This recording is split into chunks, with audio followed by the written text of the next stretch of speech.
All right. Good afternoon, everybody. Welcome once again to the Enhanced Sports Show. It's Saturday afternoon in the New York, New Jersey area on a very warm pre-summer day. My name is Lou Tenor, and thank you for tuning in. And remember, the number is 512-543-4662. Once again, 512-543-4662. You can also check us out on YouTube.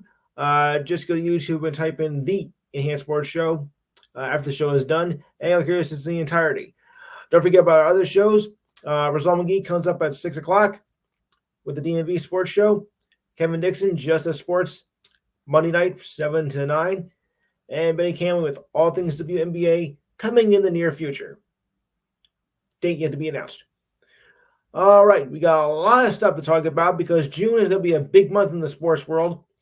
I mean, we got the NHL conference finals going on right now, but they'll go into the finals by next week. NBA finals begin on Thursday.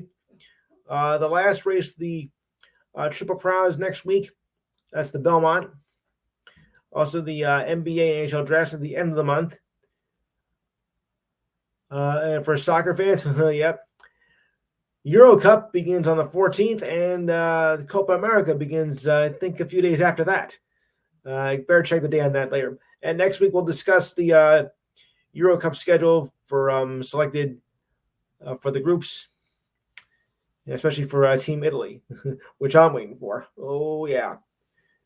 And also, oh, yes, the U.S. Open Golf Championship is also this month. That's Father's Day weekend, or as I like to call it, the Father's Day Classic. And, oh, yes, the other Football League Championship, a.k.a. the UFL. Yeah, we'll discuss that later. All right, I'll bring in my crew in here. All right. Steve Davidson, are you there? Oh, okay, good. I wonder why Dan didn't answer. Mikey. Hey, good. 2 for 2. Diane, where we are. There we go. And some of those. Oh, gee, I must have. Right, okay. And a new caller from the Maryland area. Would you state your name, please?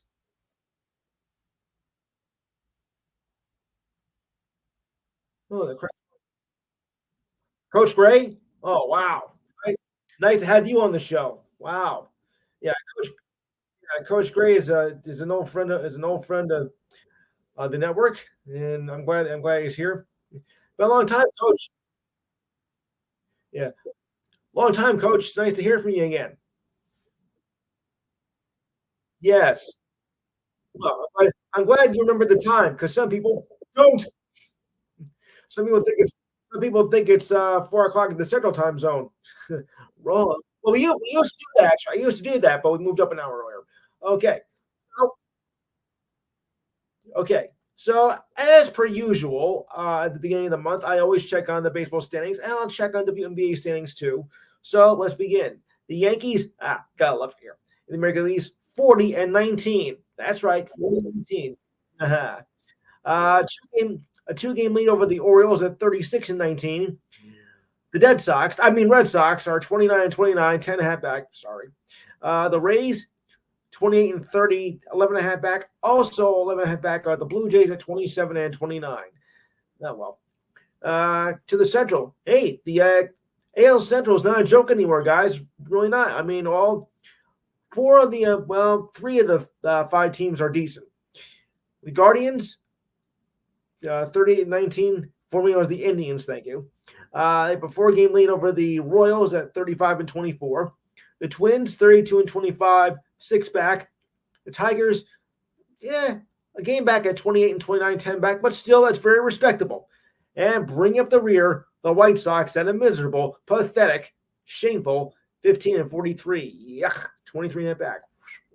Now, is that sad or what, guys? I mean, really, 50. It's June 1st, and you've won less than 20 games in a year so far. Is that sad or what?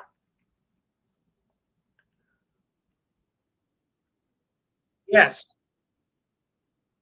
it's a comic tragedy, folks. Wow. That's it. This year, yes. All right, to the west. To the west, Mariners are 32 and 27.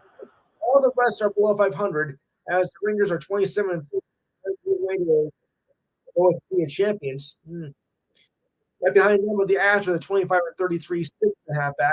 The A's, well, they're the A's, 22 and 38, 9 back, and the Angels, who need more than Halo at 21 and 36, 10 back.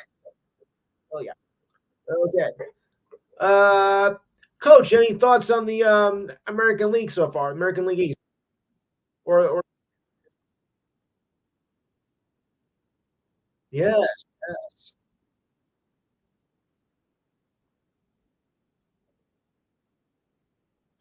yes.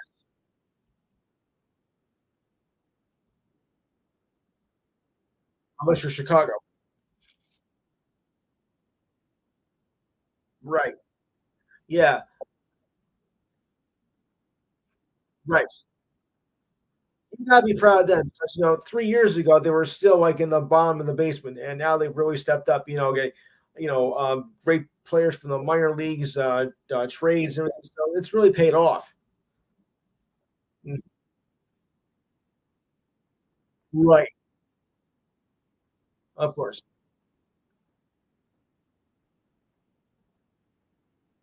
Yes, 1970.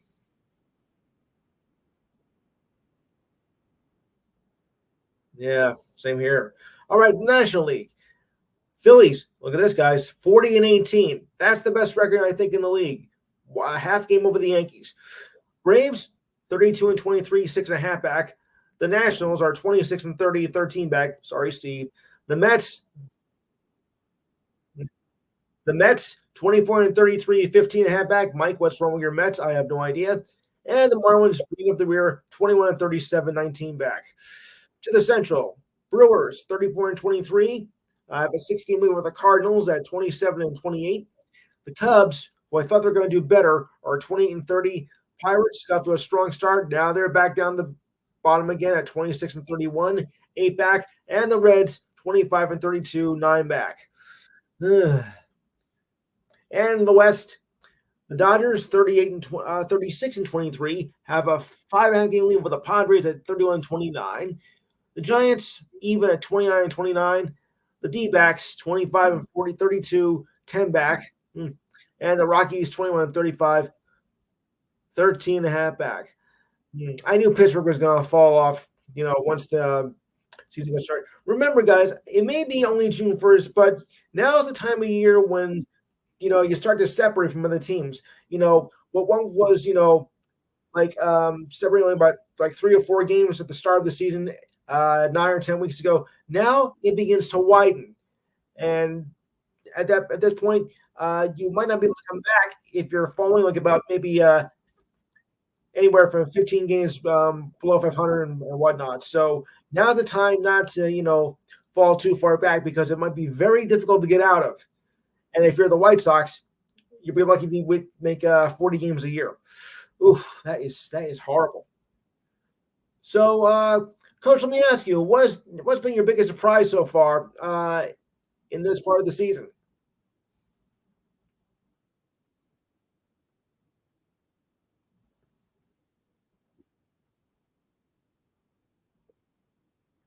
Right.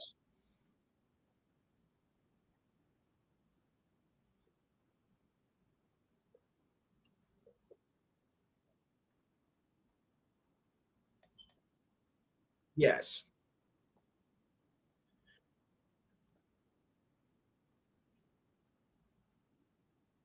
Yes.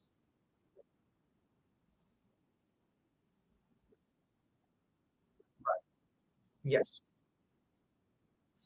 All right. All right. Well, now let's do some WNBA. Yes, I have been following it very carefully, more than usual, particularly for why. All right. So in the WNBA, the Connecticut Sun undefeated at 7-0. I like that. Right behind them are my New York Liberty at 6-2. The Minnesota Lynx are 5-2.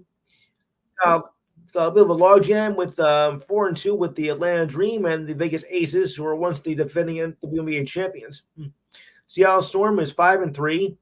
Dallas Wings are 3-3, and the Chicago Sky, who played the Liberty, who played the Fever today, are 3-4. Indiana won, thank goodness. Phoenix Mercury is 3-5. The Sparks are 2-5. What happened to them? Indiana Fever 2-8. Caitlin's got some work to do. And the Mystics, sorry guys, 0-8. Ugh, not cool. All right, so I take care of that. Oh, you know what? There was one thing I forgot to mention last week concerning the WNBA, because guess what? They're getting a new franchise. That's right. They're getting a new franchise, and this is significant because it's going to be the first team outside the U.S., as it'll be in Toronto. That was, well, yeah, but the other one was announced just about last week. Yeah, right. The Valkyries in San Francisco. Yeah, but that was announced 2 weeks ago. This was just announced. Yeah.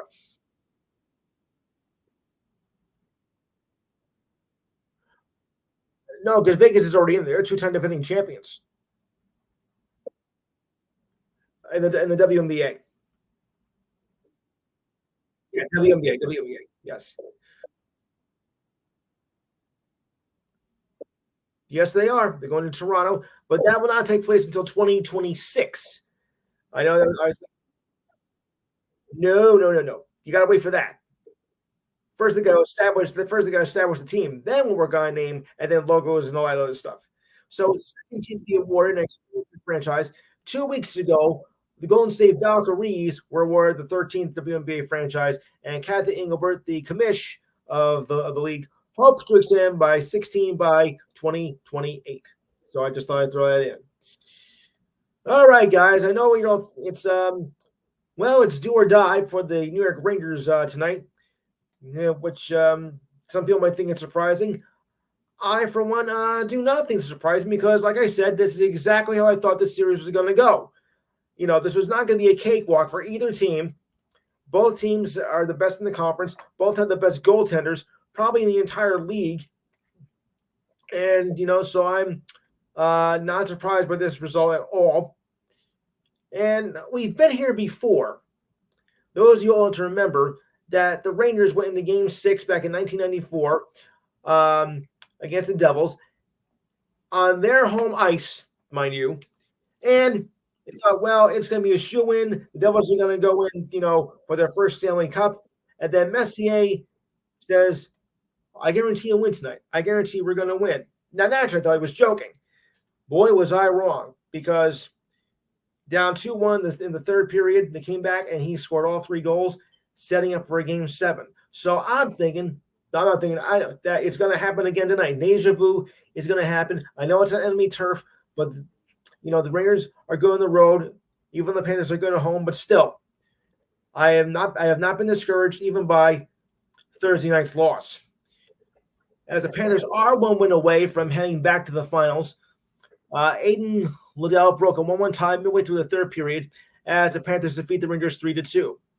It was the 4th straight game that the final score was determined by a single goal, unlike in the previous 3, which needed overtime. I mean, this has been quite a series, guys. The only runaway score was in Game 1 when they lost 3-0. So this has been a very competitive series, as I thought. Gustav Forsling and Sam Bennett, gotta watch him, also scored as the Panthers, while Sergei Borovsky made 25 saves. Well, if Sergei's on his game, yeah, that could be trouble too. Bennett said the Panthers are not talking about returning to the finals. They are focused on one game at a time, although the memory of last year remains a positive, as they lost that series. Chris Kreider and Alexei Lafreniere scored for the Rangers, and goaltender Igor Shesterkin made 34 saves despite the loss. I still think maybe they should win Jonathan Quick. So the Rangers are now down 3-2 and play Game 6 in a matter of 3.5 hours. But I've said it before, I'll say it again, we've been here before. So am I worried about this going to game six tomorrow? I mean, tonight? Not at all. Because I'm telling you, we're going to win, and we're going to go back to game seven, New York, and we're going to win that. You all may think I'm crazy, but then again, those of you who know me, well, you probably do think I'm crazy anyway. But as a diehard Rangers fan, I have faith in this team. I know they can pull it off. They've been down before. They've been down before, and they've come back. And they did it back in the 2014 series too. They were down 3-1 against. I think it was Pittsburgh. They came back and won that series. They came back in the series and won the conference finals. So we have faced adversity before, and I'm thinking they can do it again. All right, let me ask my local crew here first. All right, Mike, what do you make of tonight's game between the Rangers and Panthers? Will the game go?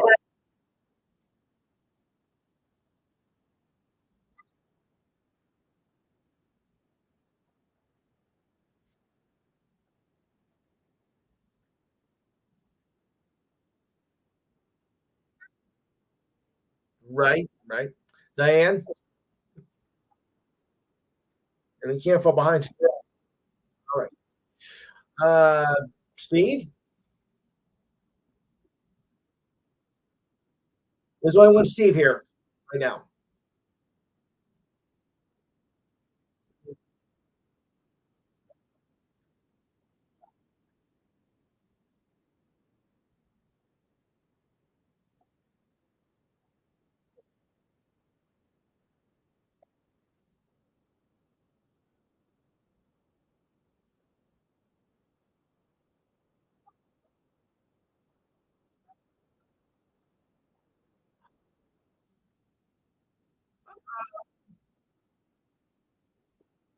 Actually, Steve, we're not in the same division. You're in the Southeast. We're in the Atlantic. So we're on the Metro.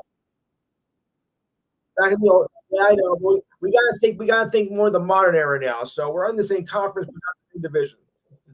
Coach Gray, your thoughts?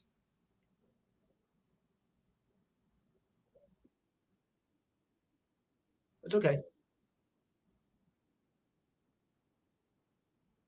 Yes.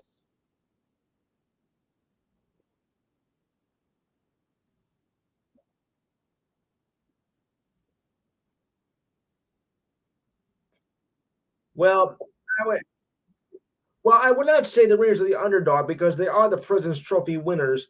And of course, history shows that the okay, right. Yes. It is. Yes. All right, give me that.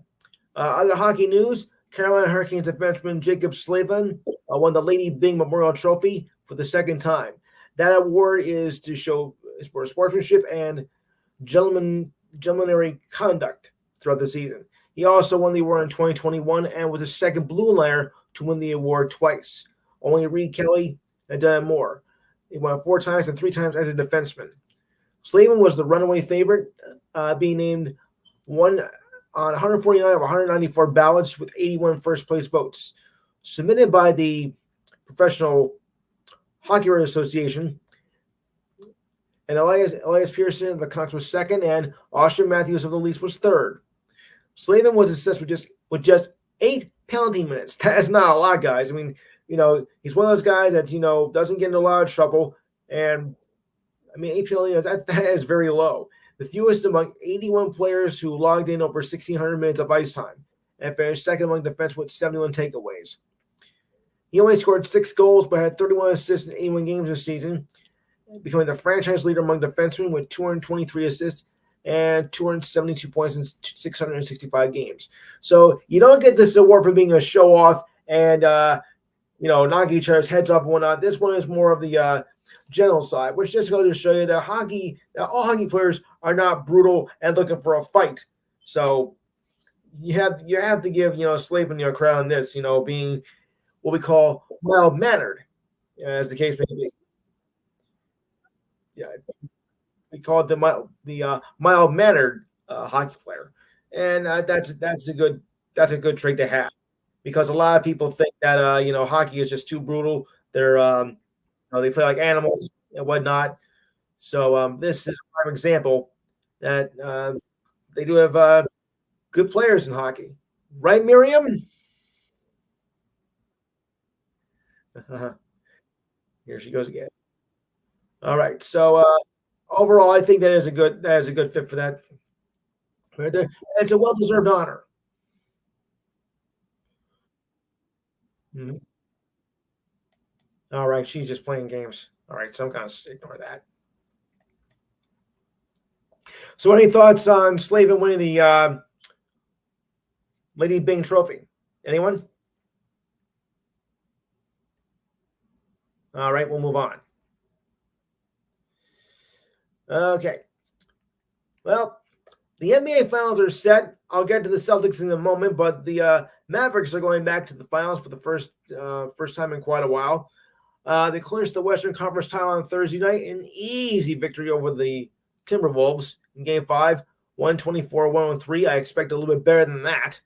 The Celtics clinched the Eastern title on Monday night in a sweep over the Pacers, although that was a more competitive series. It's the third final for the Mavericks, and the first in winning the title way back in 2011 when a guy named Jason Kidd was the point guard. You guys all remember Jason Kidd, right? Yes, I know. Yes. Luka, who earned the Western Conference title finals, earned Western Conference MVP, was the high man for the Mavericks with 36 points. Not bad. It was Luka Magic, said Kidd. He set the tone. He made it easy for everyone else to step up, and everyone else did step up, plain and simple. He seized control for the Mavericks' opening possession of the night. He scored 10 points in less than 3 minutes in the opening quarter and single-handedly outscored the Timberwolves by himself 20-19 in the first quarter alone. He punched away most of the buckets, including a three-pointer from the half-court logo, by sneering toward one courtside fan in particular who was in Donic's wrath. Oh, you don't want to mess with that, fellas. I was enjoying it, said Donic's teammate Kyrie Irving. You guys all know who that is. Who also scored 36 points in the final game. You're watching something special take place when Luka starts a performance like that and will be tough to beat. Yeah, no question about that. The Mavericks did not let up the second quarter as when Irving was crushing the Wolves by scoring 15 points by himself in the quarter. This is Irving's fourth trip to the final. He has one title with the Cavaliers in 2016. We'll remember that. Doncic and Irving scored at least 30 points in the postseason. The only other duo to do that more often were from the Lakers, Elgin Baylor and Jerry West. I think Coach remembers that. But the Mavericks duo are the first to hit at least 35 points in the conference finals since 2001 with the duo of Shaq and Kobe. So a very impressive performance. I really thought that, that Minnesota's going to put up more of a fight there, but they won in Game 4. Everybody was, of course, writing them off already, thinking, well, you don't have much of a chance. Because their defense just like flat, and wasn't able to stack up there. Matthew's here. Hello, Matthew. Matthew. Okay, there we go. Yeah, speak up when you come on. Oh, I made that same mistake last week when the show started. I'm like, I couldn't hear anybody. Like, oh, I'm the guilty one here. Okay. Okay, that's understandable. Yeah. So, yeah, we're just going over the NBA finals right now with the Mavericks, Mavericks and the Celtics. Mavericks, pretty much dominated the whole series except for the little hiccup in Game 4, and they're primed and ready to take on the Celtics. And the duo of the dynamic duo just put it away, and we're all set now for the finals, which will begin on Thursday night. Actually, in fact, let me see. If we oh, come on, man. Everybody wants to be a comedian. So let me run down the schedule here. I think we have it. I think. All right, let me see here. Yeah. Okay. Schedule for the NBA Finals. Oh. All right. So game 1 begins on Thursday in Boston. That'll be 8:30. All games are on ABC, by the way. Game 1 is Thursday, June 6th. Next, that'll be Sunday, June 9th. And they only have, oh, okay, they only have the first three games. And Boston will be on Wednesday on June 12th. I think actually, oh yeah, because they have a finals button here. So let's take care of that right now. Yeah, NBA final schedule. That's better. Okay, so let's do it again. Actually, now I think they only have the first three games, but there's going to be a Sunday game on the next one after that.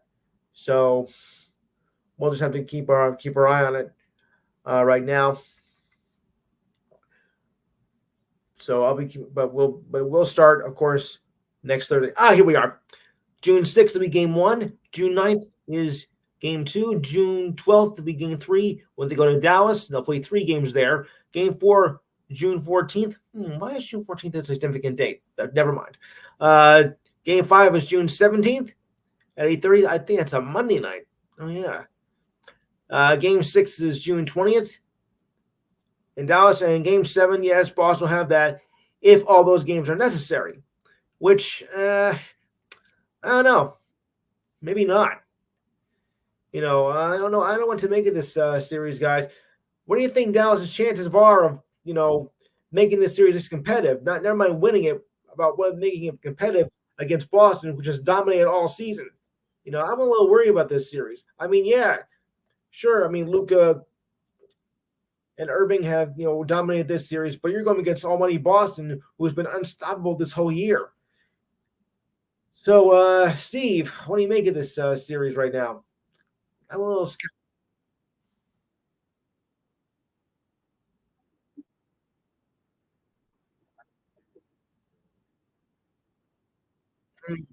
Mm. No.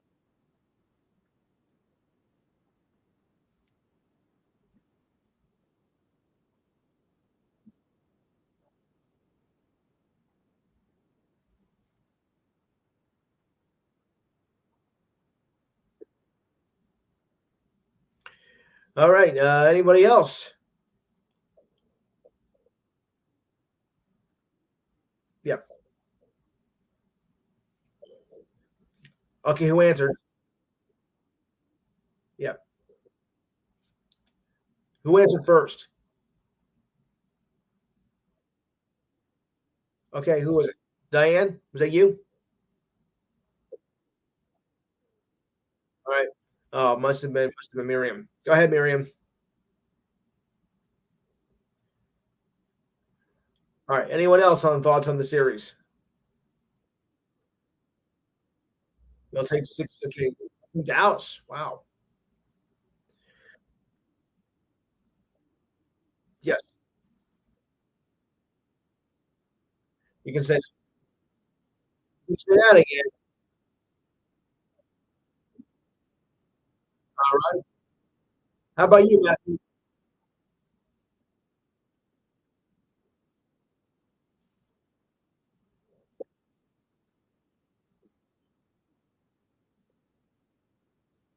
Yes. Yeah.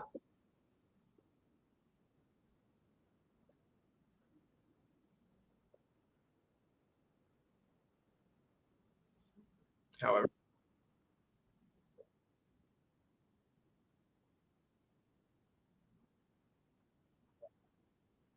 yes.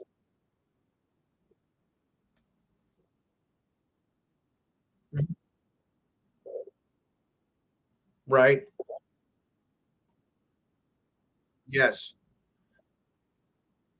Jimmy, your thoughts. Oh wait, then give me your thoughts on the NHL tonight with the Panthers and Rangers, because I know you follow hockey like I do. So give me your thoughts on that first, and then we'll do your NBA thoughts.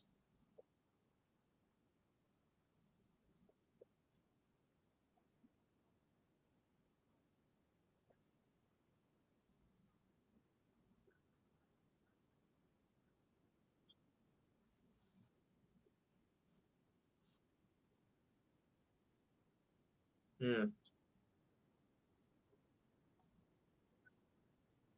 Right.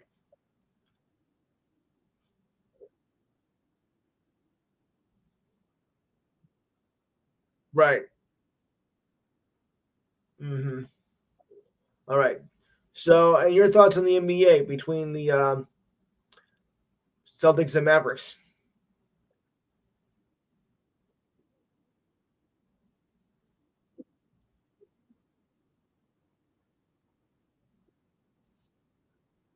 Yeah, I do too. Yeah. Well, as we're mentioning about Porzingis, he's been, although he's been out, since the first round of the playoffs. Um, they've been doing great without him. They're 9-1 without him.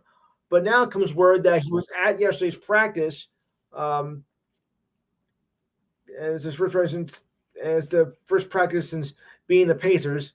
And Joe Mazzulla said that he is pleased with the progress on Porzingis' cap string, which he suffered back during the first round playoff series.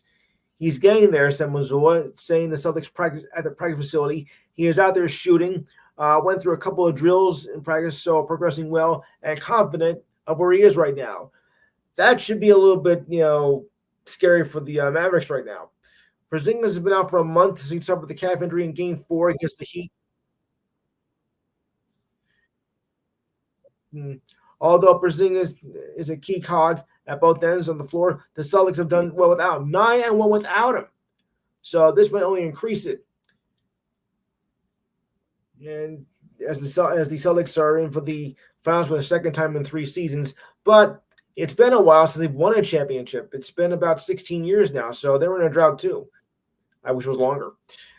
After coming to the Celtics in a blockbuster trade that saw Marcus Smart head out of there, which wasn't so smart, Porzingis has averaged 20.1 points per game, 7.9 rebounds, and 1.9 blocks per game. This season, he had a career best 51.6% overall and 37.1% from the 3-point range. So those are dangerous numbers. And if he does come back in this series, I think those numbers are going to, go even higher. And that's going to be a big challenge for the Mavericks, I think. So if Porzingis does come back, this series it could be over early for the Mavericks. So this is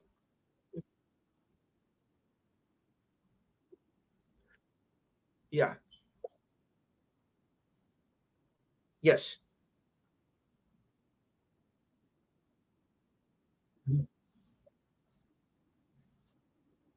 yeah,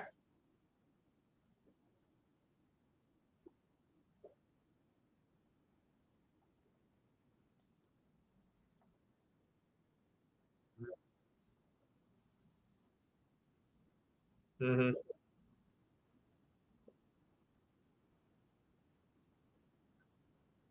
yeah. Oh, sure, right. So getting that Celtics victory now, they did sweep them Monday night. It goes down as a sweep, but was a highly competitive series for the most part. The Pacers took game one to overtime. They had a lead in game three and the fourth, under a minute left before choke. The Celtics raised a 9-point fourth quarter deficit and played a lockdown defense to secure a 3-point victory, 105-92 in the fourth game. Jaylen Brown led the way with 29 points and was named the Eastern Conference Finals MVP. Jason Tatum was next with 26 points. Drew Holiday and Derek White each had 16 points apiece. Andrew Dunbar was a high man for the Pacers with 29 points. Pascal Siakam at 19, TJ McConnell at 15 off the bench. Game one of the finals is now, like I said, for Thursday. Jaylen Brown start 1 for 7 from field goal range, but then caught fire in the second half. He made 10 of his next 15 shots, finished 11 for 22, and was 4 for 8 from 3-point range, with 12 of his 29 points coming in the second half. So that they were really, getting their groove in, and that's how they were able to beat, the Pacers. I thought the Pacers were going to do a little bit better than that, but didn't happen. Brown perhaps playing with extra motivation after his snub from the All NBA team saved the day for the Celtics late in the fourth. He had a game-tying shot, coming up with a huge block on Lombard that dished to White. Mm-hmm. Yeah. So I think it's going to be a little bit tricky, for the Mavericks to win this one. They're going to need all the help they can get from Luka and Irving. Mm. Okay, so any other thoughts on that before I move on?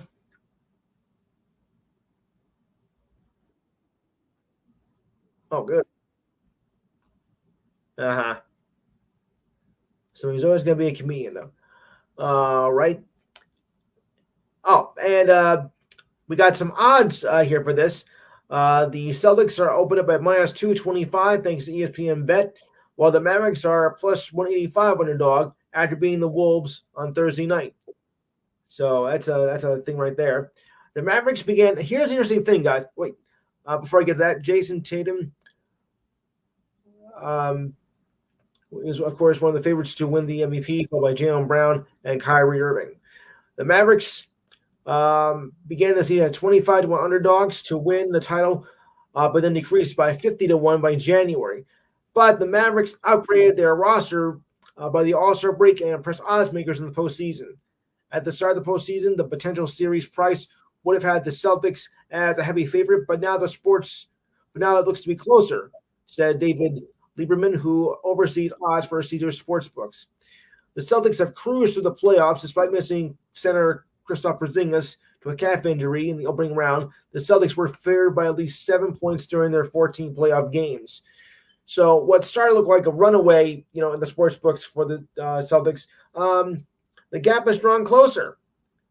But I still think they're gonna need. I still think that the Mavericks are gonna need a lot more help from just their two star players. So, like I'm saying, it doesn't look to be all that easy right now for the Mavericks. But we'll see what happens. Once the series begins Thursday. I could be wrong, of course, but it looks like this is the Celtics series to win, much to my dismay, of course. All right, more basketball news. Free agent point guard Michael Carter Williams adds some crazy color to the well-documented feud between former head coach Fred Hoiberg and Jimmy Butler. You guys are going to love this. During an appearance on a podcast hosted by the Greek Freak's brother, Carter described his only season with the Bulls alongside Butler in the 2016-2017 season as the craziest season he's ever had. He shared on just how volatile the locker room was. Well, sometimes the locker room is volatile. Everyone was ticked off, said Carter Williams. It said like Jimmy was not getting along with Hoiberg, so the team had a team meeting early. The meeting was held after a frustrating game which multiple technical fouls were given, according to Carter Williams. Butler was upset that Hoiberg did not stand up for his players. Well, first of all, as a coach, I think you should stand up for your players and not knock them down. I mean, that's what being a coach is. You're supposed to be there to support your team, not knock them down. So that's a mistake on his part. Hoiberg says, it starts with me and ends with you, Jimmy. What's going on? Then Butler goes on this rant you would not believe. He said, 1, I think you're too soft. 2, I hate your guts. He did not get to 3, and Hoiberg dropped an F-bomb on Butler. Oh, boy. I wish I would have heard that live. The Bulls finished the season at 41-41 and were eliminated by the Celtics in the first round of the playoffs. Keep in mind, back then there was no playing game. This was before that. Still dropping an F-bomb. Wow. Butler was then traded to the Timberwolves in exchange for Zach LaVine, Chris Dunn, and a first-round pick that turned out to be Lauri Markkanen. So, and this was after the Jordan era when everybody thought that how the Bulls got along naturally and winning the championship, but it wasn't so great outside the once the camera stopped rolling and headed to the locker room. And it seems like we had a repeat of that in that season of 2016 and 2017. So Chicago, I guess, had another fire. Oh boy. Yeah, Chicago Fire. Yeah. But and the back and forth between Williams and the coach, not good chemistry there, guys. And then the ever classic dropping the F-bomb right there. Ooh. Yeah. All right. So what do we make of this mess? Any thoughts on?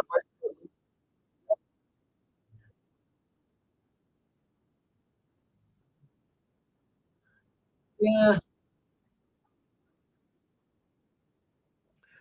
yeah, they should. Not easy to do though, Steve. I mean, there's a lot of acrimony, in sports, and sometimes it goes between the coaches and the players too. It has, yeah, okay, mhm,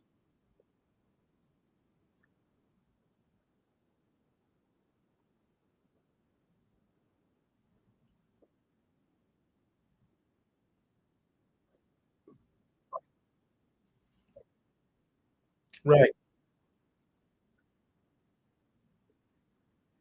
yes,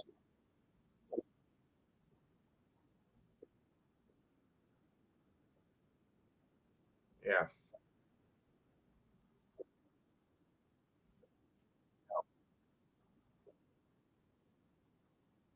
mm.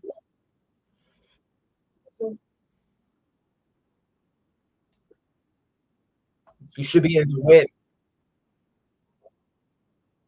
So am I.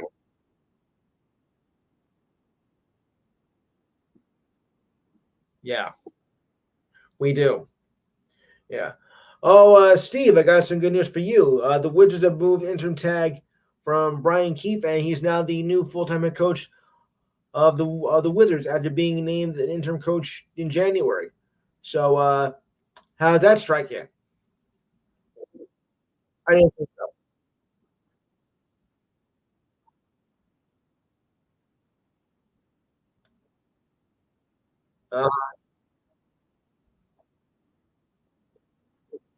31, yeah,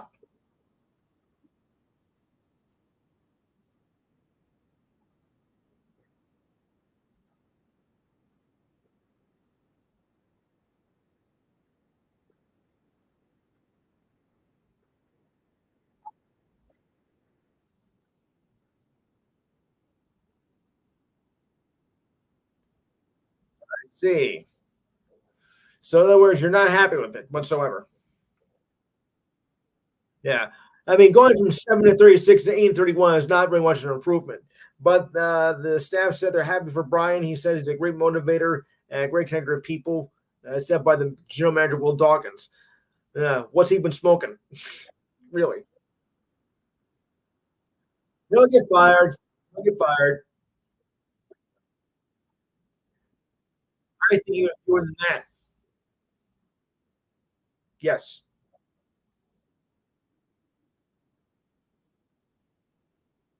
Mm,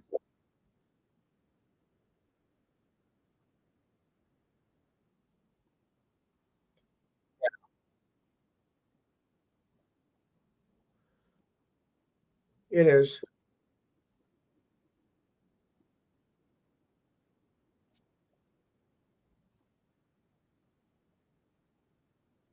No.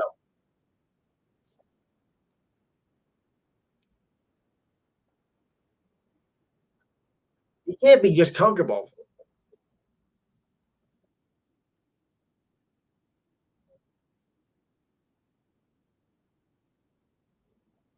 That's not winning a championship, though. For sure. Yeah. All right. Yeah. Okay. I'm gonna change things up a bit here because we have some special people here with us this week.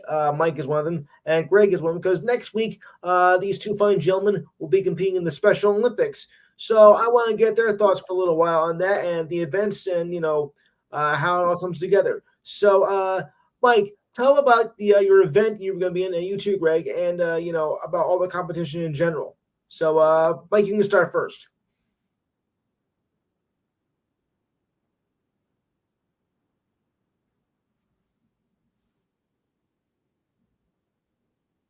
right? Okay. Um, what's the competition like, though? I mean, who are you going to be up competing against and whatnot, and all that. So, can you elaborate a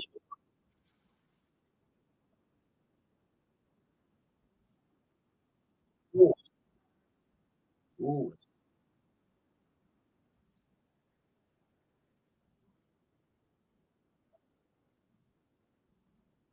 all right. Ready?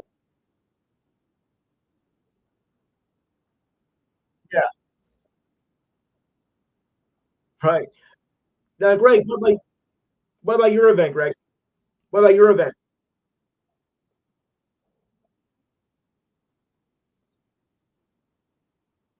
Yes.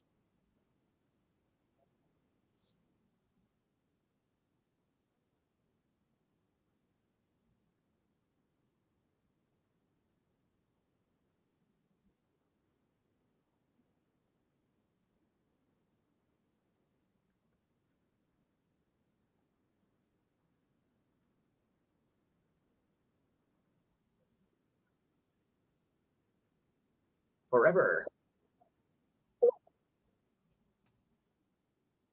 Yeah.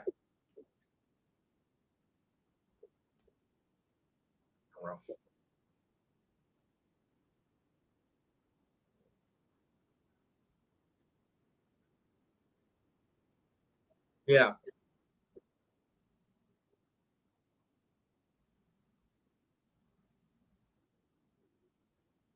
Yes.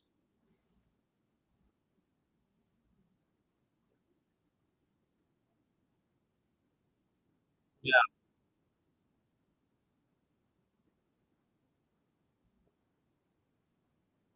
Right.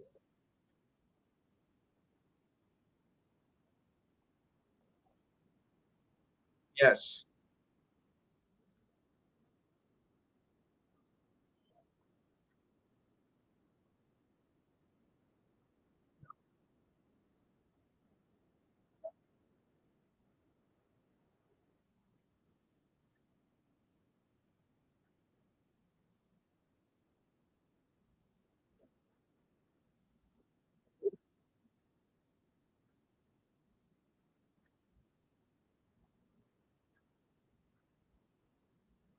Yeah.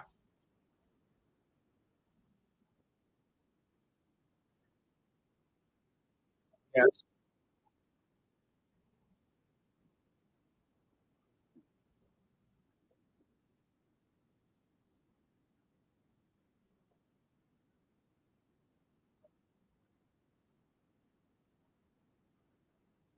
Yeah.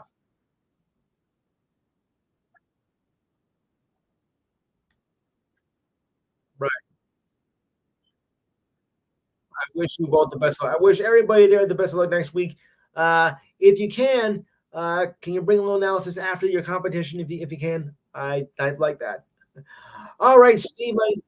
Can you give like analysis after you're done if you have time?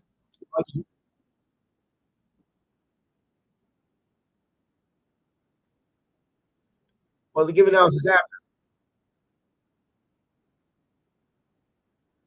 Right. Okay. All right, Steve. Your WWE report. That too.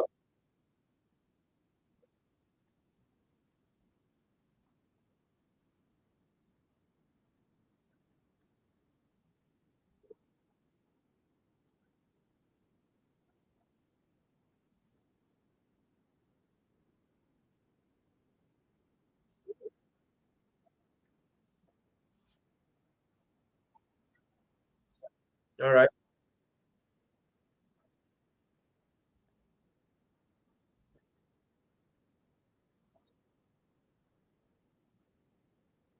Yeah.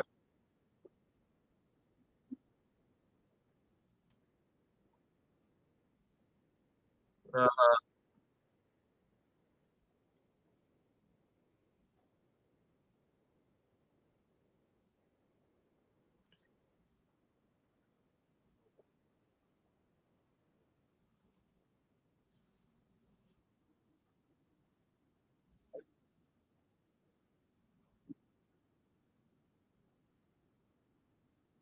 okay.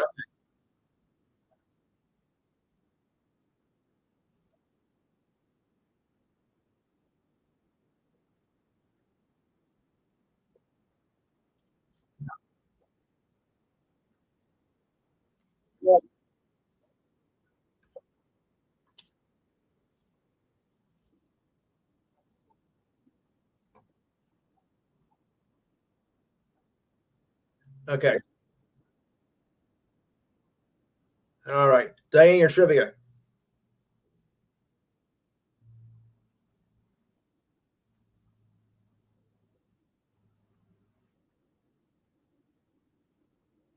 All right. Okay.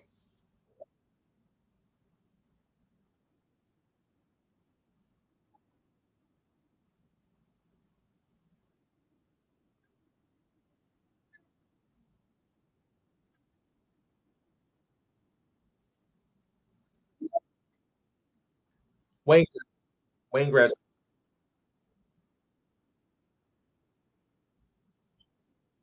Oh, Mario Lemieux.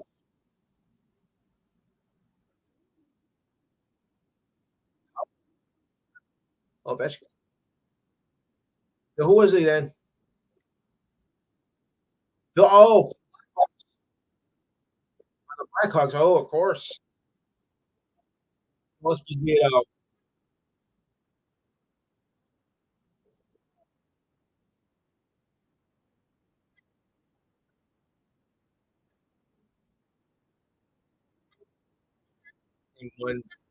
when the Bruins won the cup. Yeah, great player. Great player.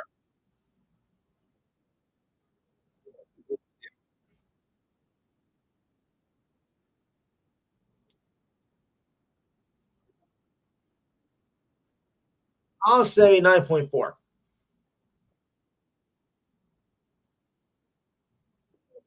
Oh, very good. See, folks, it's a learning process on the show.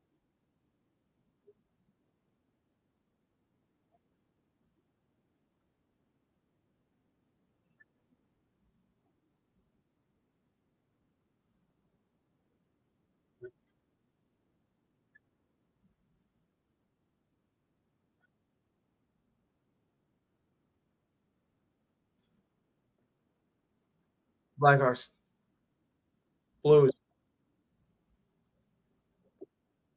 Blues. Yeah,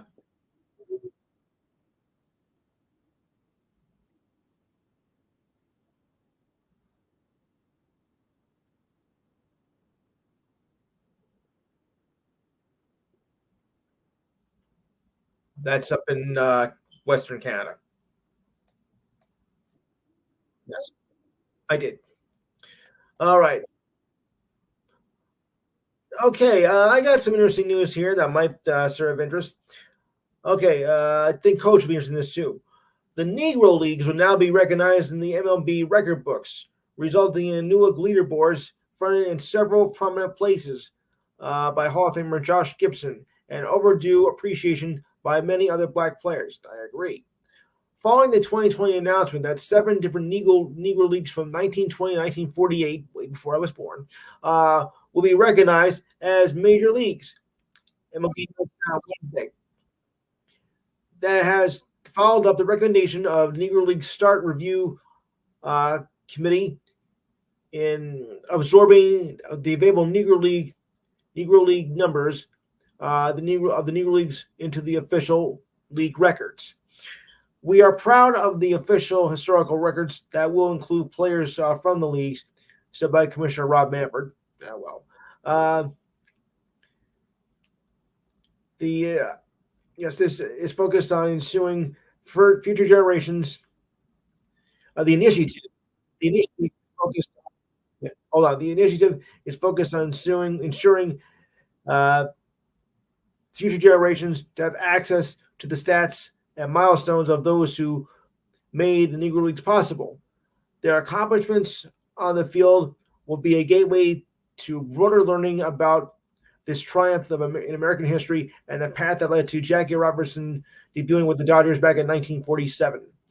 Josh Gibson, the catcher and power hitter who played for the Homestead Graves, I think it's Graves, and Pittsburgh Crawford, is now the all-time leader in terms of batting average and slugging percentage, and holds all-time records in single-season records in each of those categories.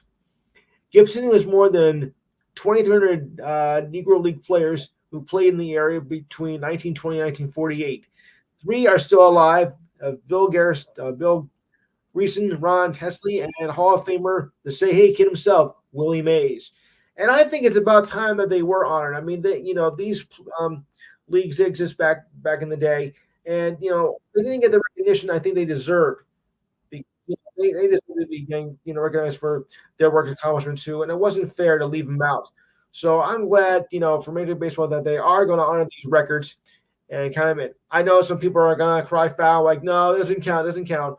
Well, in my book, it does because you were a professional baseball player, and I think they should have been including this a long time ago. It should have been done way back, like in the uh, 40s and 50s and whatnot, or maybe in the 60s. So I'm glad they're giving credit where credit is finally due. You know, all yes, and so I think it should all be treated equally. Go ahead, Steve.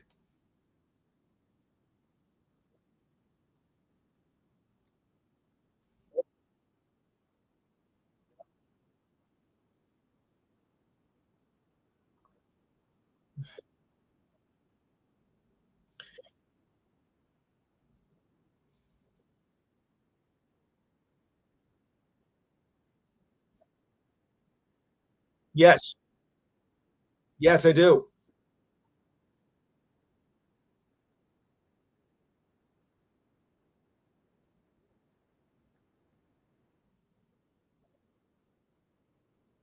Mhm.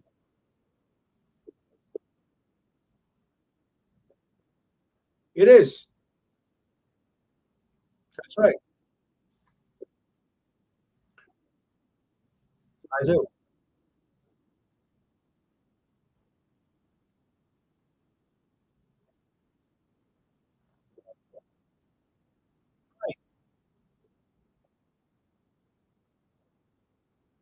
No, that's right. It shouldn't matter anyway.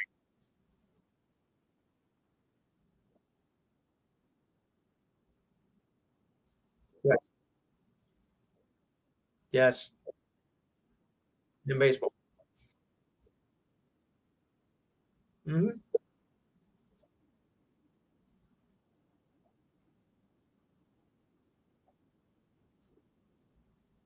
Sure. Yes,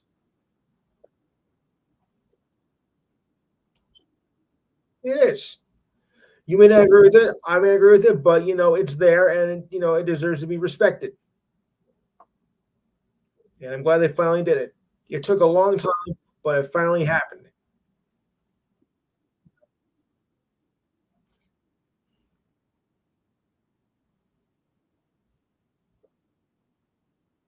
Ah,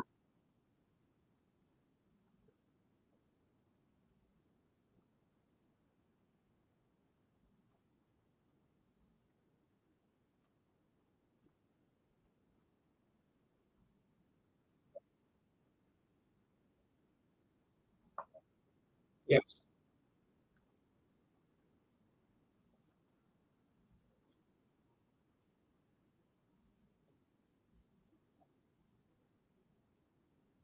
right, exactly.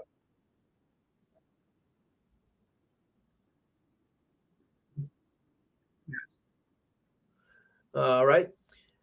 All right. I mentioned earlier the Yankees are in first place, and here's a good reason why because the judge has risen.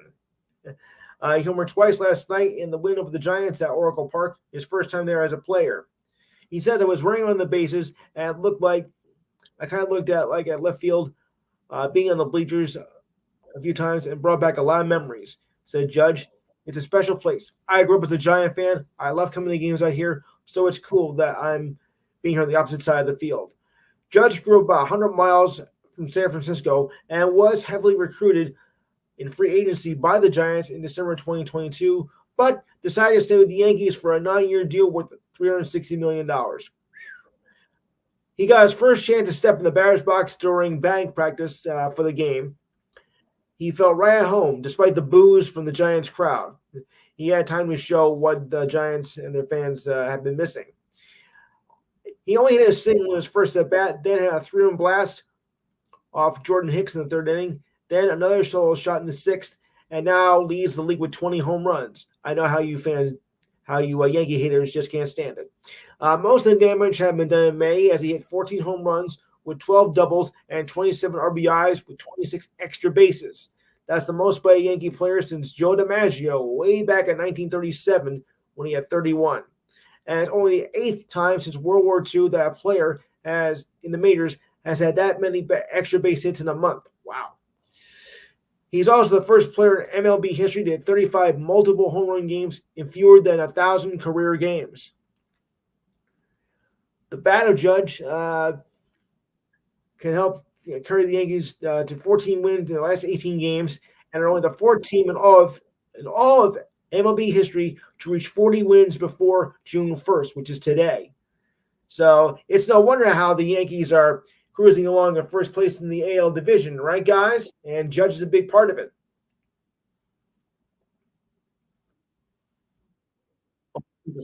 Mm-hmm. Yeah, it does sound like he is, and he's really wide. Yes, and Quinn come back from last season when he was injured. So yes.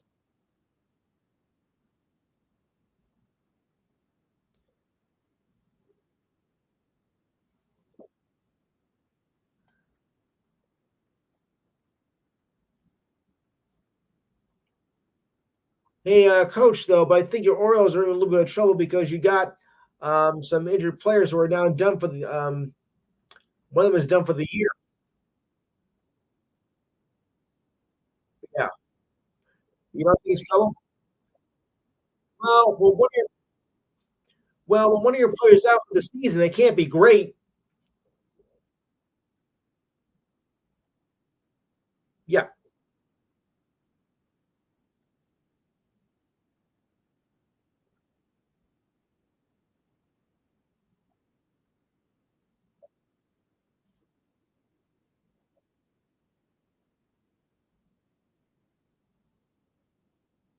yeah. For the record, it's John Means and Austin Wells who are both done for the year. They're paired from. They will both undergo surgery to repair torn UCLs in their throwing arms. That was said by the general manager Mike Ellis yesterday. Oh boy. Yeah. Mhm. Yeah, but if it's Tommy John surgery, that's going to be a long recovery. And after a second Tommy John surgery, that's very hard to come back from.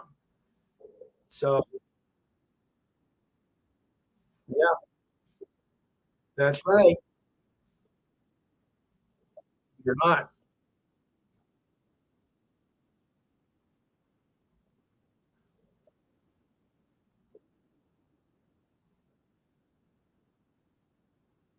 Yes. Yes, it is. But still, it's that's a tough one to come back from.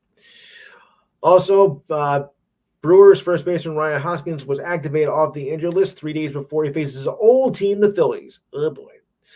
He was in the lineup against the White Sox last night and was at the DH.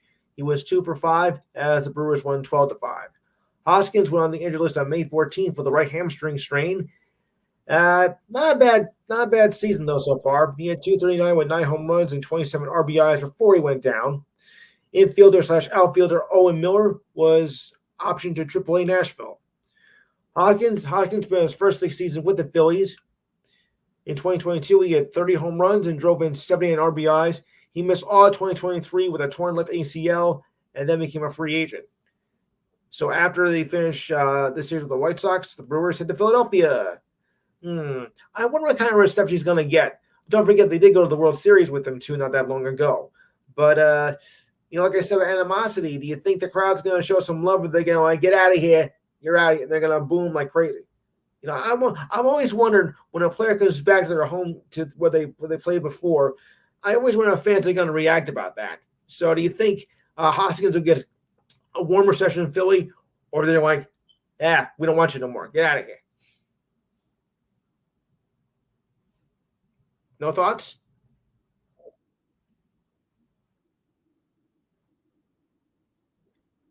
No, I mean,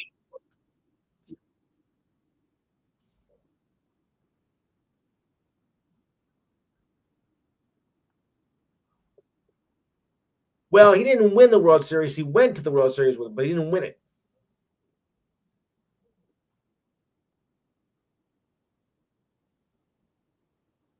No.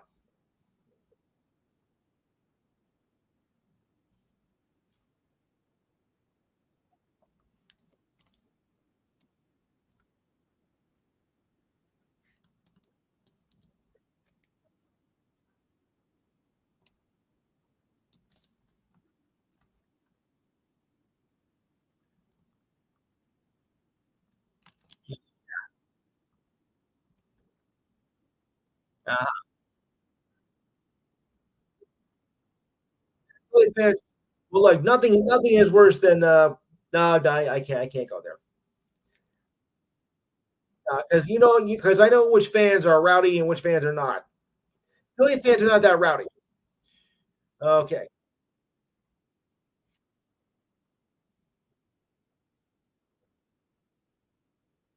yeah,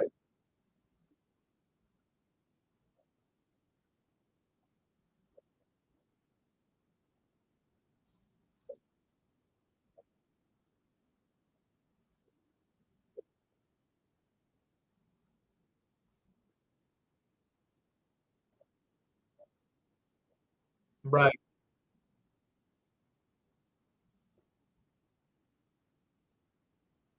yeah,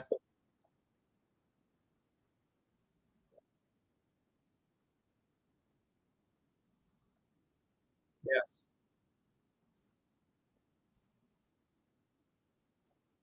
That's do your job.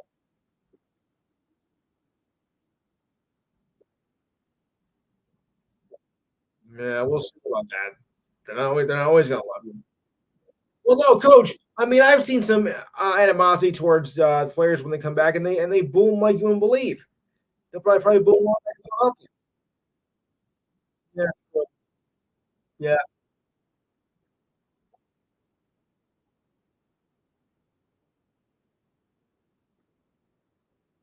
yeah, yeah.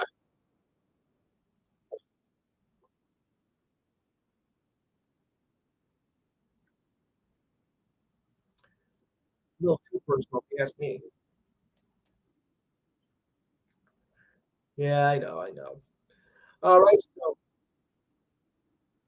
no, right. Good thing. Yeah. All right. So speaking of LeBron, his boy Bronny is going to stay at USC, not enter the draft. Thank goodness. He has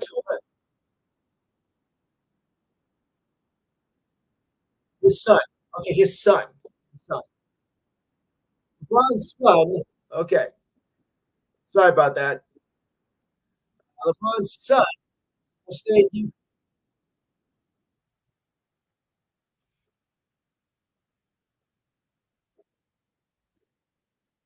Right. Yeah. I know.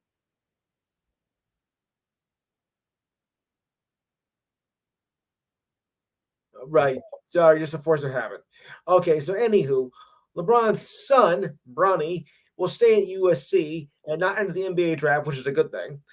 He has till the stroke of midnight tonight to make his intention ahead of the draft. Okay, 11:59. If you want to get technical about it. Back in April, Bronny declared himself eligible for the draft while maintaining his college ability and entered the NCAA transfer portal, as I say, the Twilight Zone. It was expected that he would turn pro and being cleared for the league's fitness to play panel earlier this month. For those of you who forgot, Bronny suffered a cardiac arrest during a workout last summer and was sent to the hospital, kind of like what happened to the Bills player that past winter. So it was like, here we go again. His draft stock plunged to be selected in the second round, according to The Athletic. Phoenix, who holds the 22nd pick, will hold a workout for Bronny next week. Despite numerous invites, Bronny is only expected to work out for a few teams, such as the Lakers and the Suns. Hmm. If Bronny did get in, I don't think it would be a high draft pick. I don't think it'd be the first round. I think it'd be somewhere in the second round, or maybe even early in the third round, because a lot of hype went into him, but he hasn't really lived up to it. He is not. Like, oh well, okay, then late in the second round. I thought we were going to a third round this year because they were adding. Yeah, yeah, but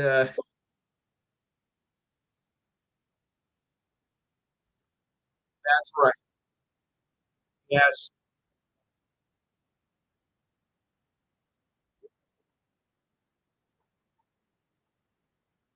Yeah. Yeah. Uh-huh. Yeah. Yeah. Mhm. All right. All right. I got some French Open news here as we're in that major. First up, about 4 days ago, there was some kind of an incident that happened with a French tennis player by the name of Terence Amante. He apologized for accidentally hitting a spectator at the Grand Slam event. Now, it was accidentally, it was not intentional. There's more.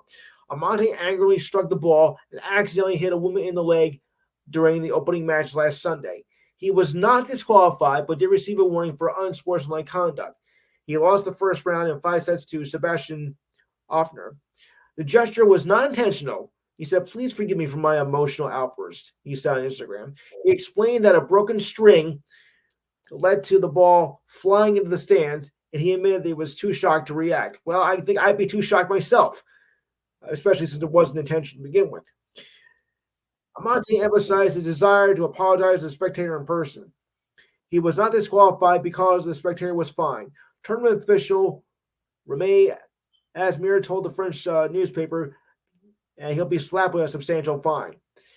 Not disqualifying Amante sparked a huge debate at the Roland Garros tennis court. Players were disqualified for similar actions before. During last year's event, Mayu Kato was forced to forfeit a match after she accidentally hit a girl in the neck with a ball.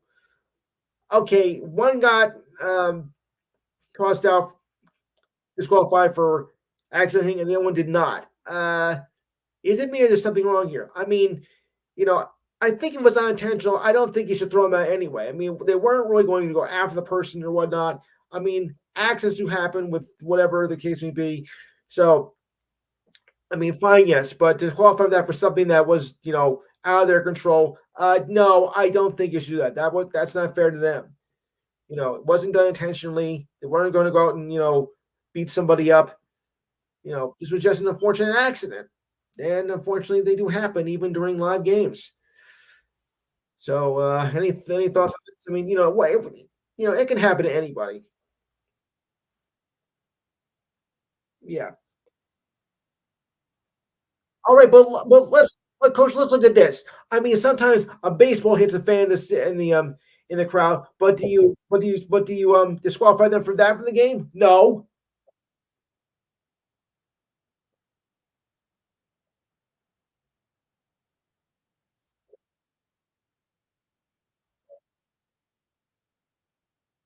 Right.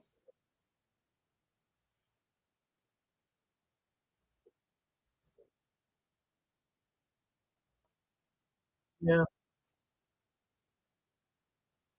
Right.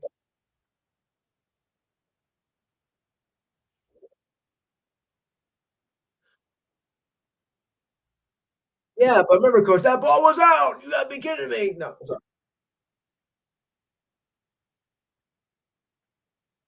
Right.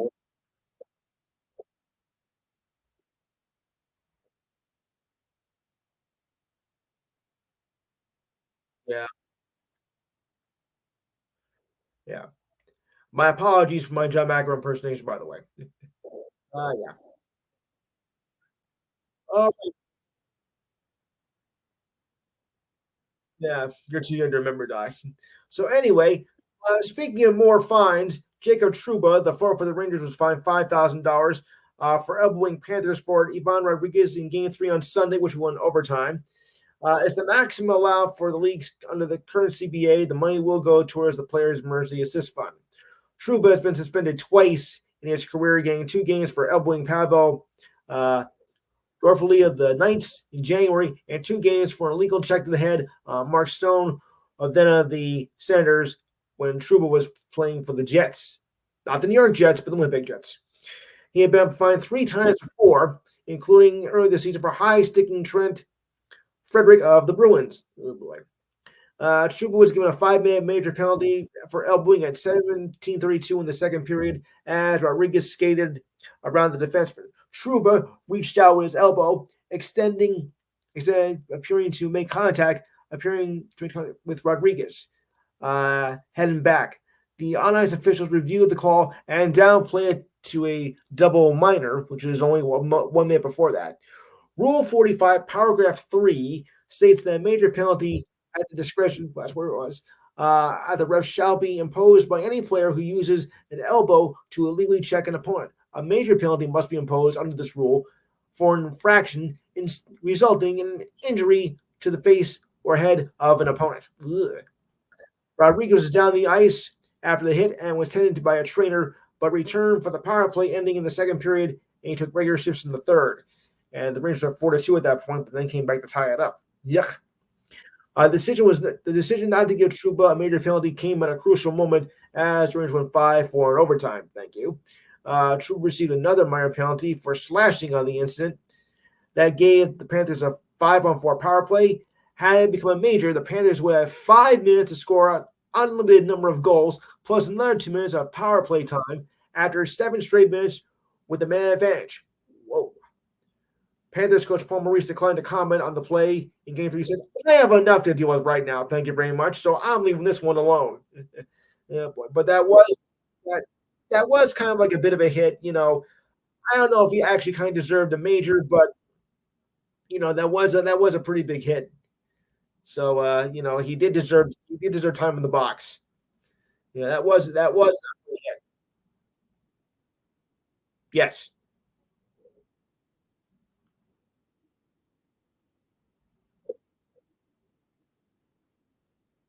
Well, yeah, it's part of the game. Yeah, that's right. That's bad enough.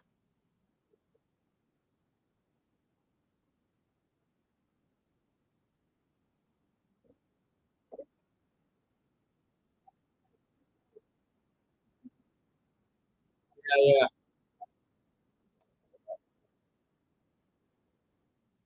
Uh-huh. Ugh.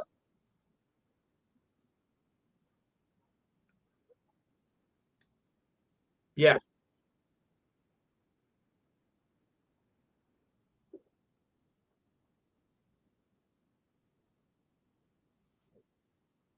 Yes. Right.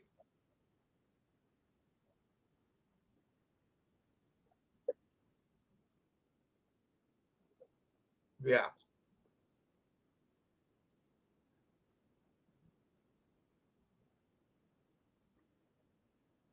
No. Okay. Moving on to more trouble here. Um, Anybody familiar with a guy named Wander Franco? Oh boy, he's in trouble again. Yeah. Well, just when you thought that his suspension was over, guess what? Now it's been pushed back to July 14th to allow more time for new developments to materialize in a potential criminal case. Started with a sort of knowledge told ESPN on Thursday. Franco, the troubled shortstop for the Rays, faces allegations of having a quote unquote sexual relationship with a minor in the Dominican Republic. Ugh. And paying the teenage mother for a consent will continue to be paid his $2 million salary while he is still on leave. What are you nuts? Franco's prior leave was set to expire today. The extension leads to the All Star break and to spill into a critical point in the investigation. Dominican authorities have until July 5th to present a formal accusation against Franco, who is yet to be charged formally. Franco was becoming one of the league's most exciting young players. Spent the last season after being accused of having sex with a teenage girl. Franco at the time was 21. So far, she's really doing well. Okay, continuing on. All right. Franco was initially accused by Dominican prosecutors of commercial sexual exploitation and money laundering on January 3rd. The mother of the girl was 14 when the relationship began in December 2022 faced the same charges 6 days later. After further review of evidence, a judge in the Dominican Republic instead accused Franco of a lesser charge of sexual and psychological abuse. If found guilty, he could be facing anywhere up to 5 years in prison. Ugh. This guy is bad news. You know what looked like he was going to be a sensation in the league is now going to be facing some jail time. It's not looking good at all for Franco. I mean, with a little girl. Yes,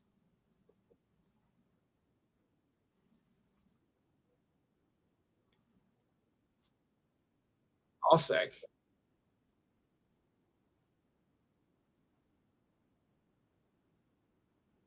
Oh yeah, real shady indeed. All right, moving on. Yeah,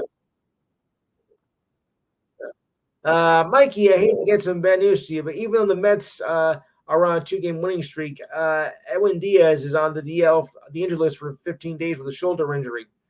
After yeah, the blow came when first baseman Pete Alonso left the game in the first inning and was hit by a pitch. Alonso took a 93 miles per hour pitch from James Paxton while checking his swing and instantly falling to his knees upon impact. He walked down the first base exit field, the trainer, moments later. After the game, Mets manager Carlos Mendoza said X-rays on Alonso's hand was negative. He underwent a CT scan, but now we still have the results. Well, actually, probably now we do.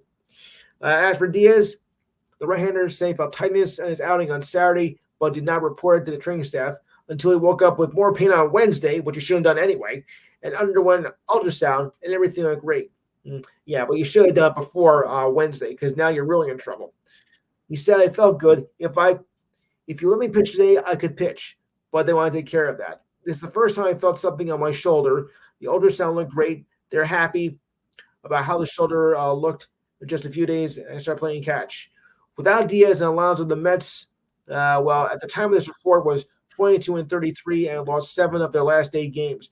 But now it's just as bad. So, Mike, you got some trouble here.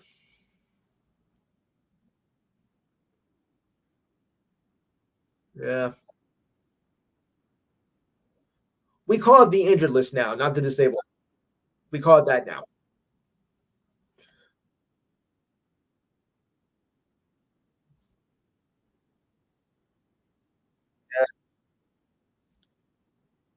Yeah, well, it's only 4.5 games out, but still, it's only two. So, like I said, this is the time of year where they start separating from the pack.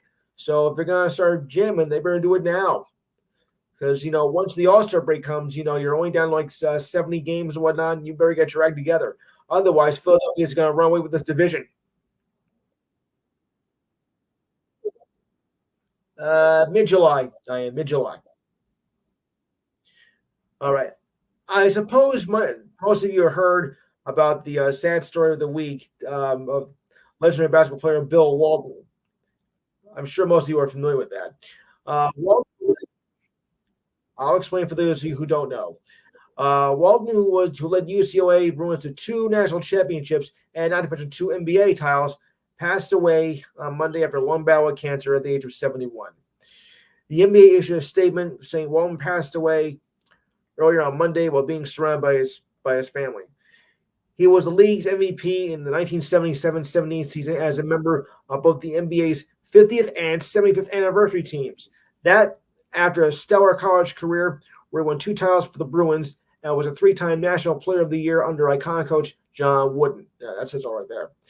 Commissioner Adam Silver said he will miss Walton's zest for life as a regular presence at league events, always smiling and always looking to add his wisdom and warmth. I treasure our close friendship, his boundless energy, and admire the time he took to be with every person he encountered. As a member of the NBA family for 50 years, he'll be missed by those who came to know him and love him. He was inducted in the Basketball Hall of Fame in 1993 and was larger than life both on and off the court, as well as his broadcasting career, which I came to know him better as. I was a little bit too young to remember when he won with the back in the 77-78 season. His pro career did Portland Trailblazers. Yeah, yeah, but I wasn't big on Portland yet. They were. Yeah, yeah. Hey, Clyde, we needed you then. Mm, yeah. Pro career lasted 10 years with 468 games played for the Blazers, Clippers, and yes, the Celtics. Yeah. But he ended after having several foot injuries. He averaged 13.3 points per game and 10.5 rebounds. He might have been one of the great league scorers, but still had a lasting impact on the game. That is for sure. His greatest moment was in 1973 in the title game against Memphis, where he shot 21 for 22 from the field and guiding them to their seventh straight national title. That is the UCLA Bruins. Walton was drafted first by the Blazers in 1974. Won their only championship in 1977. He also won for the Celtics in 1986. Sorry. He finished respectably with 6,215 points, 4,923 rebounds, and 1,590 assists. So, those of you who got to, well, not know him personally, but knew Walton during his career, anyone leave any thoughts on this, one of the NBA greats? One at a time.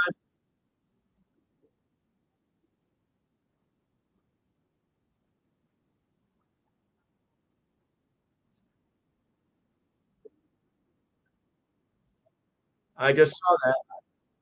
I told you that. Yes. Anyone else have any thoughts on Walton? Yeah, no question about that.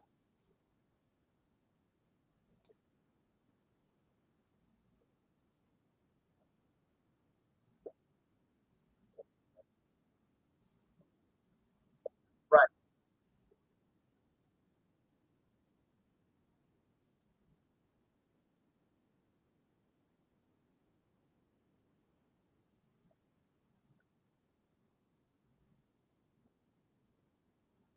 Yeah.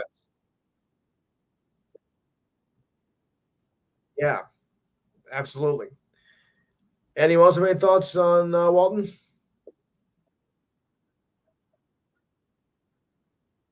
Exactly. Yeah.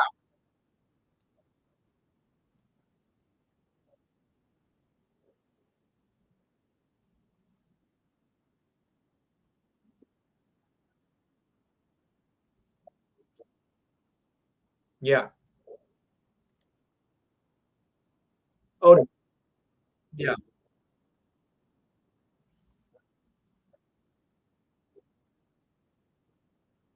Yeah. Former net. Former net.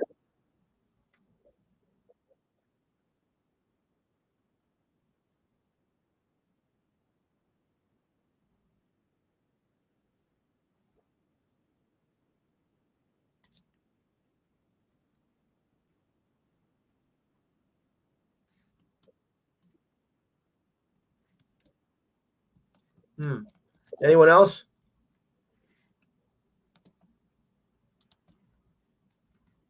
I guess not. Okay.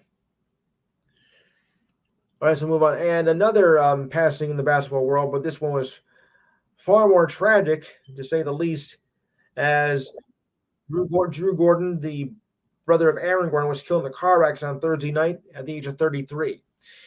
The Nuggets confirmed the news, stating that he stating support for Gordon's brother and three children. He only played 9 games in the NBA with the Sixers, but played in the G League and for international teams in Siberia, Turkey, Italy, France, and Russia, and several other countries. Gordon entered college basketball as a Rivals 4 recruit, moving from San Jose down to UCLA, where he saw immediate playing time. The tenure ended midway through his sophomore year after transferring to New Mexico. The New Mexico career was far more productive, as he earned all conference honors. Aaron's twice winning MVP in the 2012 Mountain West tournament. During his senior season, he averaged a double-double with 13.7 points and 11.1 rebounds. After not being selected in 2012, Gordon played in the Summer League, then embarked on a 12-year pro career. He made his NBA debut in 2014, beginning the Summer League with the Sixers, and played there for a month in the regular season. While not having much success there, he found greater success abroad, playing overseas and earned honors in France and Russia, and won the Italian Cup in 2014. I like that. Younger brother Aaron was a five-star college basketball player, was selected fourth overall in the 2014 draft, and won a title with the Nuggets last season. And his brother was there to celebrate with him. Well, thank goodness for that. I mean, what a shame, though. Only 33 years old, and your life just ends in a car accident just like that. You just never know what's going to happen. Such a tragedy that it happened like that. He's such a great player. Overseas, that is. Just a shame.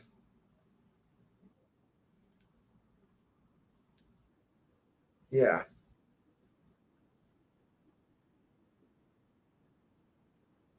No. No.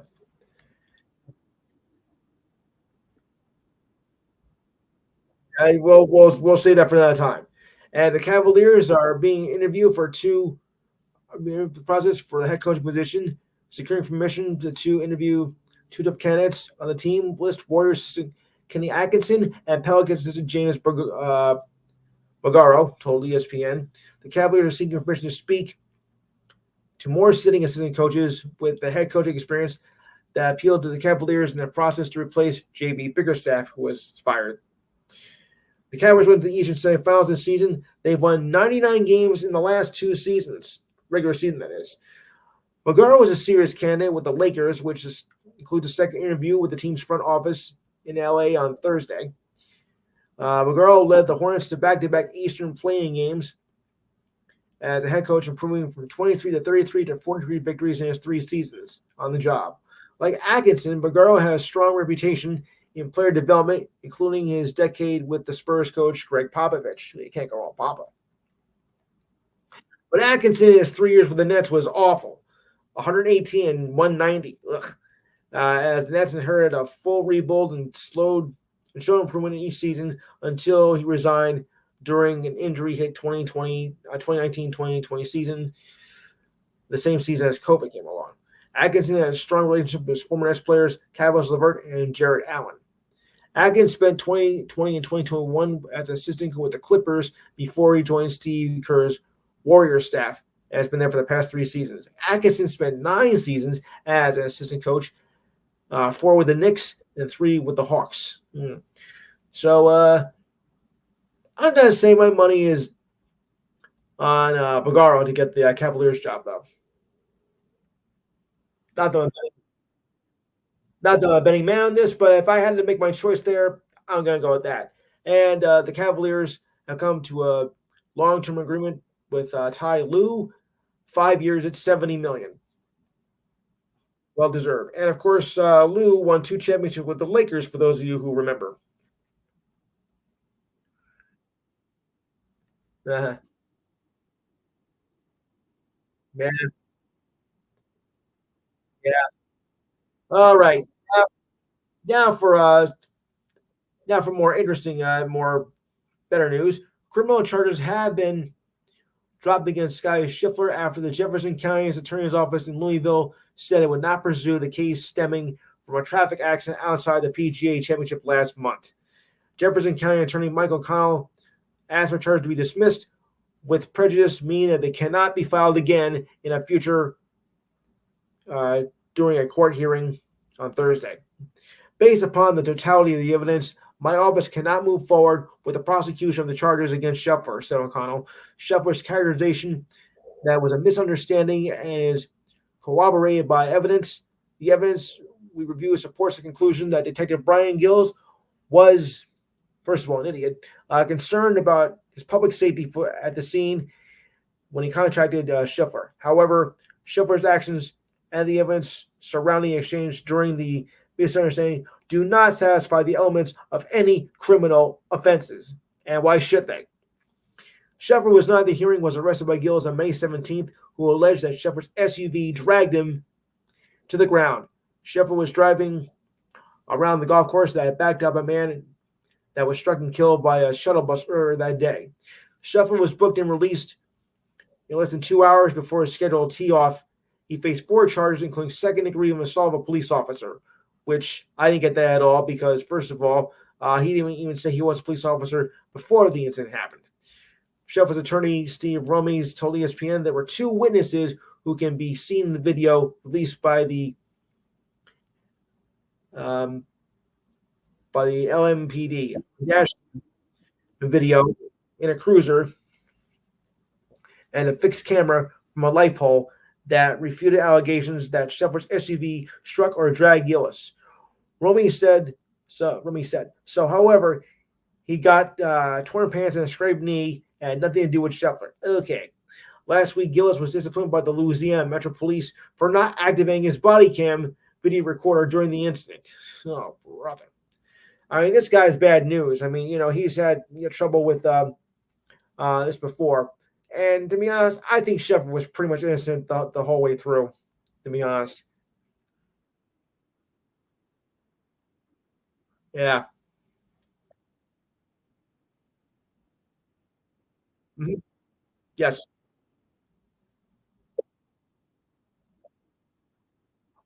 The camera showed he didn't have his body cam activated.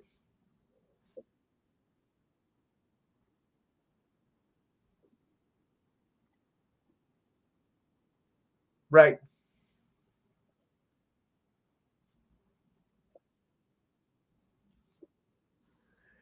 Which really didn't happen though.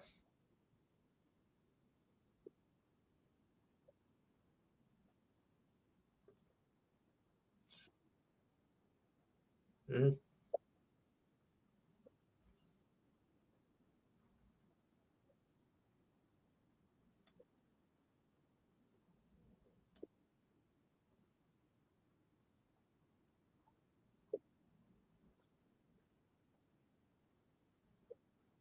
Yes, exactly. Exactly. All right, moving on. Tennessee, the SEC regular season champion and conference champion, and the number one team in college baseball for the past month, are the overall number one seed for the NCAA tournament, which is underway. The 64 tournament began yesterday with 16 double elimination records regionals. Winners will advance to the eight best of three super regionals. Those winners will be heading to the College World Series in Omaha on June 14th. The Volunteers have not lost consecutive games since mid March and are the only team to win 50 games in a season in 3 of the last 4 years. They will try to become the first national number one seed to win it all since 1999 when it was done by Miami.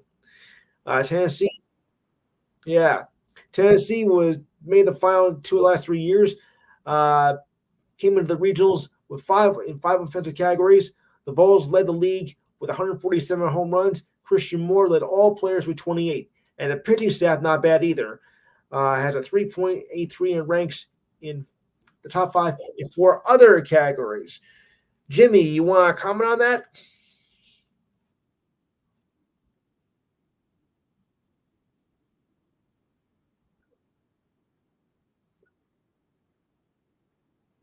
Yeah, I'll say. Yeah. Okay. And here's something interesting. Nadal, the 22 Grand Slam champion, showed flashes of himself as he mounted his Spirit Challenge, but was ousted in the first round by Zverev in the French Open. So this might be his farewell. I mean, any tennis fans here that want to comment on that? Have we seen the last of Rafael Nadal? Yeah. Yes.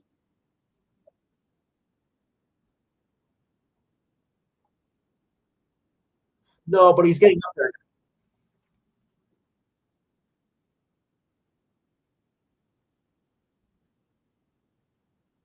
Right.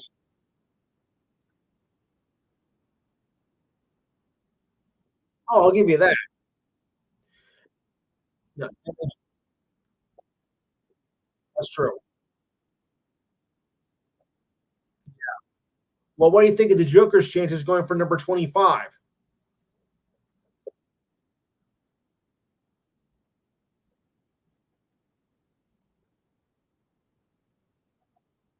Yeah. Yeah. Right. You know,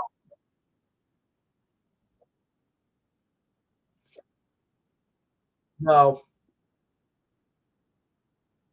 no, yes.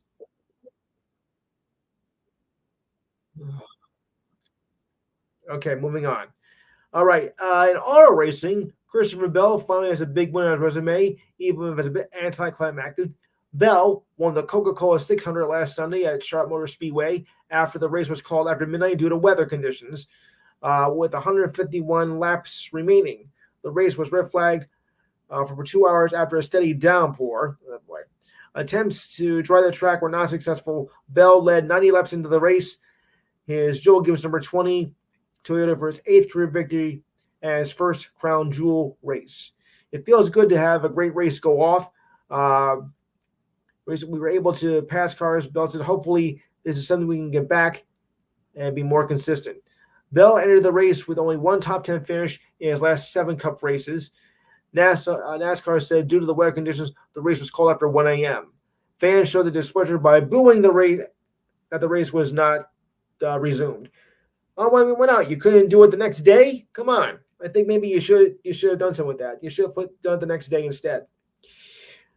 Bell's crew, Chief Adam Sanders, so they talked about repeating to Bell about staying in front with bad weather coming in. You cannot give kind of a long pit stop in a race like this. There was a lot more pressure on the guys on pit road. Brad Keselowski finished second. William Byron was third. Tyler Reddick was fourth, and Denny Hamlin was fifth. And I thought I had something in Indianapolis. I should have.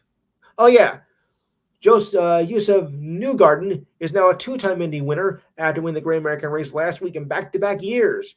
He was briefly passed on the white flag lap by Pato O'Ward by going to turn one, but a mighty turn down the backstretch allowed Team Penske driver to hang it around the outside. The same move was made last year into a turn three to win last year's Indy 500.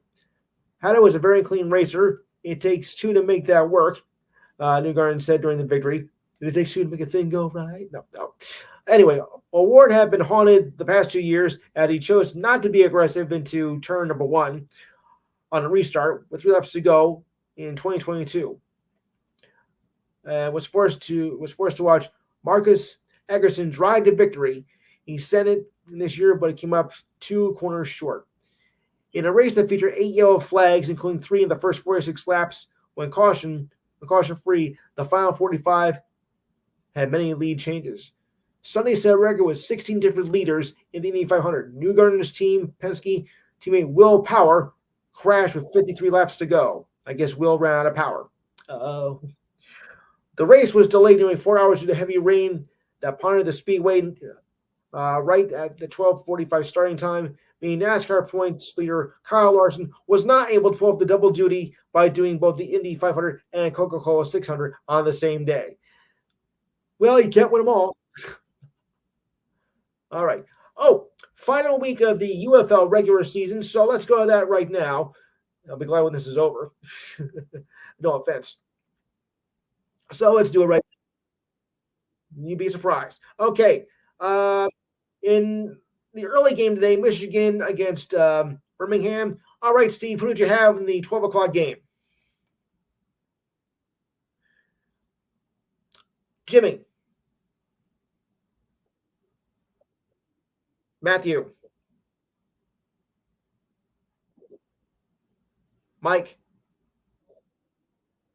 Coach. Okay, Coach, who did you have in the first game? I had Michigan, actually. Uh, you did. All right, good.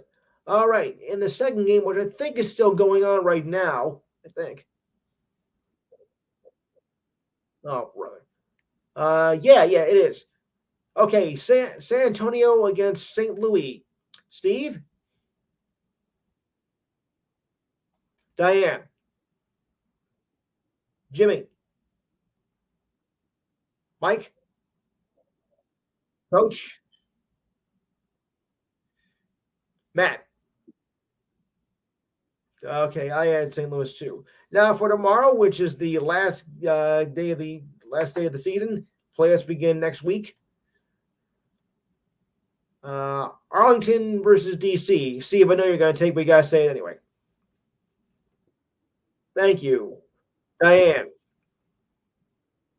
Mike, Coach, Jimmy, Matthew. I'll go on DC too. And finally, we have Houston versus Memphis. Steve, Mike, Diane, Jimmy, Matt, Coach. Okay, I like that response. Yeah, and like I said, that is the last week of the regular season. There's playoffs next weekend, and that will determine who goes into the first UFL Bowl, which is on the 16th. So the UFL Championship, June. Yes.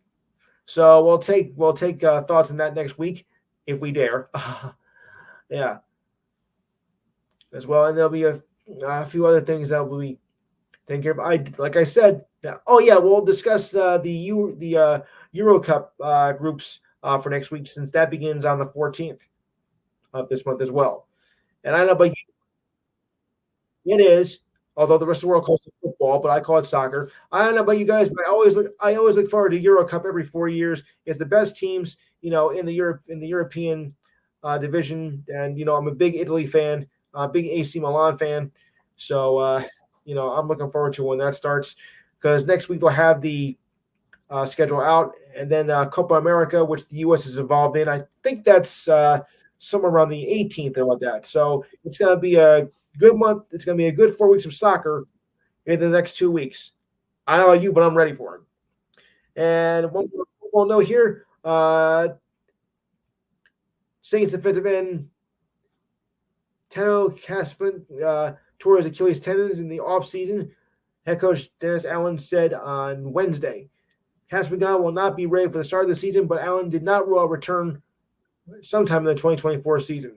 He won't be ready for camp, but we'll see how long it takes for him to recover, he said after practice on Wednesday. So good luck. Yeah.